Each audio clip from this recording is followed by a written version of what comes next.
고등어 회사에서 일을 하다 보면 자주 듣는 질문이 있습니다. 냉동된 노르웨이 고등어, 제조 일자와 유통기한은 어떻게 되나요? 한번 가공된 냉동식품 신선도는 믿을 수 있나요? 많은 분들이 냉동식품은 덜 신선하거나 품질이 떨어진다고 오해하시곤 합니다. 그래서 오늘은 고등어의 유통 과정을 알아보며 냉동 고등어에 대한 오해를 풀어보려고 합니다. 우선 오늘을 위해 모신 두 전문가를 만나보도록 하겠습니다. 저는 대형 선망수협의 상무 김동현입니다. 국내산 고등어 생산량의 90%를 차지하고 있는 수산업협동조합이 제2대형 선망수협입니다. 안녕하십니까. 저는 주식회사 더뉴의 대표를 맡고 있는 석중호라고 합니다. 저는 주로 노르웨이에서 고등어를 수입하고 있고요. 한국 수입량의 한 20% 정도 하고 있습니다.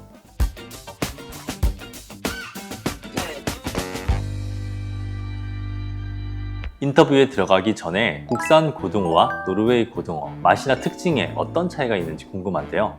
국산 고등어 같은 경우는 생물로 유통되는 경우가 많다 보니까 담백함이라든가 식감의 부드러움이 상당히 많다고 보고 있고, 노르웨이 고등어 같은 경우는 지방도가 높기 때문에 고소한 맛은 노르웨이 고등어가 많다고 봅니다. 아무래도 고등어의 맛의 가장 중요한 포인트는 팻 컨텐트이기 때문에 지방이 얼만큼 풍부하냐. 노르웨이 고등어의 제일 메인 시즌은 9월 중순에서 10월 중순, 그때가 제일 좋을 때고 생각하고 있고, 한국 고등어는, 연안 고등어는 아마 1월 달? 겨울철? 그때가 지금 제일 좋을 때로 보이는데, 그때만을 단순 비교한다면 한 7%에서 8% 정도 차이 나죠. 5에서 7% 정도? 담백한 맛을 좋아하신다면 국산 고등어, 기름지고 고소한 맛을 원하신다면 노르웨이 고등어, 입맛에 따라 골라 드시면 됩니다. 그렇다면 고등어는 잡고 나서 어떻게 유통이 되는 걸까요? 동해도 있고 남해도 있고 서해도 있지만, 대부분의 저희 국내산 고등어 같은 경우는 남해의 제주 근해에서 어획을 하여 부산 지역으로 한 70%가 유통이 되고, 부산 지역에서 경매를 통해 가지고 소비지 지역으로 재판매된다고 생각하시면 됩니다. 가까운 어획지 같은 경우는 당일날 입항을 하고, 먼 원격지 같은 경우는 다음 날 입항을 하여서 시장에서 경매를 통해서 유통인에게 공급이 되고, 그 유통인이 재포장을 하여 소비지로 분산되고 소비자들은 구매하게 됩니다.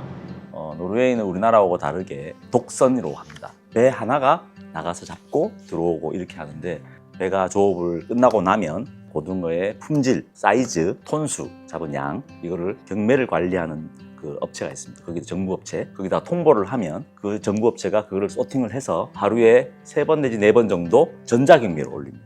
거기에 노르웨이 전체에 있는 공장에서 비딩을 해서 낙찰을 받은 업체 그 공장으로 그 배가 가는 거죠. 가서 그 공장에 붙여서 자동화 시스템으로 선별을 해서 포장을 해서 냉동을 시켜서 한국으로 팔리든 일본으로 팔리든 이렇게 되면 그게 언제 선적이 돼서 선적하고 나면 한국으로 부산항에 도착하는 거죠. 고등어의 유통 과정이 생각보다 꽤 여러 단계를 거치고 있는데요. 그렇다면 이렇게 유통되는 동안 신선도는 어떻게 유지되는 건가요?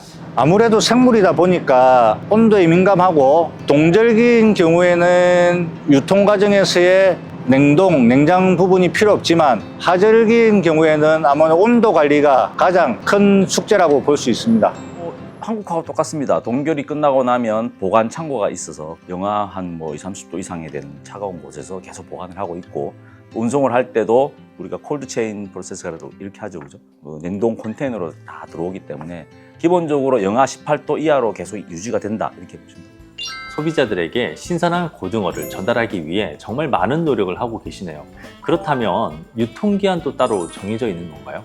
유통업자들이랑 조리를 하시는 분들의 입장에서 보면은 48시간 이내가 가장 적당한 유통 과정이라고 이야기를 하고 있습니다. 요즘 같은 경우는 좋은 유통 시스템이 잘 되어 있기 때문에 48시간 이후에도 선어 상태로는 나쁘지 않다고 생각합니다.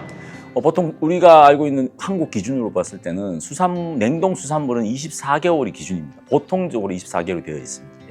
근데 좀 특별한 아이템에 대해서는 좀 이게 1년 더 늘 수도 있고 더 땡겨질 수도 있는데, 보통 한국에 들어오는 일반적인 수산물은 24개월로 지금 알고 있습니다. 생물보다 냉동이 품질이 떨어진다고 생각할 수는 있지만, 노르웨이에서는 위생과 품질 관리를 철저하기 때문에 오히려 일정하고 안정적인 품질을 유지할 수 있습니다. 특히 저희 국산 고등어 같은 경우도 냉동 상태를 특히 겨울철 성어기 같은 경우는 대량 어획되기 때문에 냉동 저장을 하고 있습니다. 그 저장된 고기가 비성어기 때 판매되기 때문에 별 문제는 없다고 생각합니다. 생물이 신선한 게 아니고 살아있는 게 더 신선하겠죠. 노르웨이는 소비자들은 잘 모르지만 우리 수입자는 어느 배가 어느 지역에서 몇 시 몇 분에 잡은까지 다 알고 있어요. 그리고 물건이 들어왔을 때 검사를 다 해서 한국으로 보내는 거예요.